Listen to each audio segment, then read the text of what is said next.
Hey, what's going on, everyone? Astrologer Eric Rosen here for Viking Rising Astrology. This is your daily horoscope for Tuesday, January 9th, 2024. Thank you so much for being here. Happy that you're here. Happy that you're tuning in to what's going on in the collective astrology and how this affects you related to the lens of your life.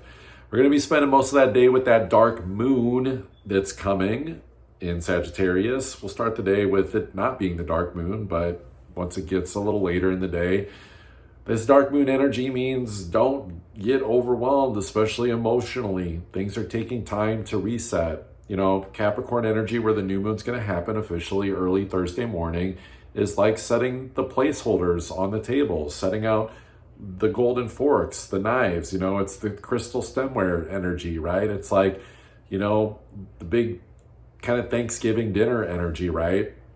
And so it's like we don't want to starve ourselves for emotional nourishment, thinking that there's some emptiness or, you know, void that's like not getting filled and that we've got to go expand into these other areas or that we're not doing enough. It's like, let's do the Capricorn walk. Let's be patient. That sun's in Capricorn waiting for that moon to arrive, and not so much waiting as it is like still use it with especially Mars and Capricorn to, like, you know, advance your ambitions forward of what you know that you need to get done. I've been saying that a lot lately, but I think sometimes that Venus, it's also in Sagittarius and with Mercury in its post shadow, maybe kind of can put the rosy feels on things that maybe seem a little exciting and we want to go for it, but it's putting the check on things and going, you know, what's actually going to get like the physical things done in my life, what's actually going to move things forward. It's like, let's keep things rolling,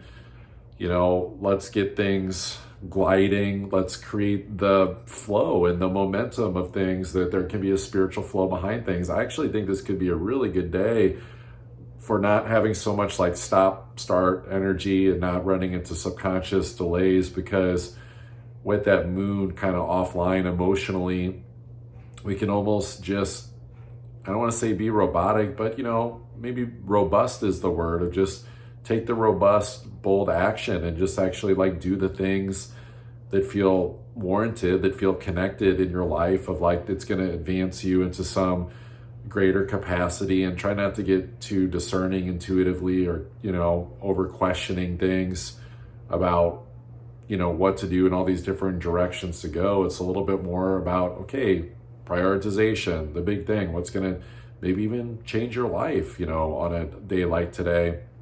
I think that's the way to look at things, is like, what are those big critical tasks that are going to change things? I know we would all love to do, you know, 150 different things a day, but I think that's where we could get overwhelmed, is trying to do that, because we start glorifying the quantity of things instead of like the quality of things, and what's actually like big boy, big girl energy of like, what is a boss going to do? They're going to tackle the most critical item. You know, what's the thing that feels like, if you didn't deal with it, or it feels like it already, that's kind of on fire in your life, and you need to like take care of that. You need to like quench that thirst and satisfy that energy in your life for the fulfillment and the happiness. And that's where it becomes more of a happy Capricorn walk, as we're getting things done because we're actually doing things that that light us up, that make us feel, you know, like we've got the reins on things, especially with all the Sagittarius energy. So love you all. Thanks so much for joining me. If you want to get a private astrology reading, go ahead and pop into that link down in that bio.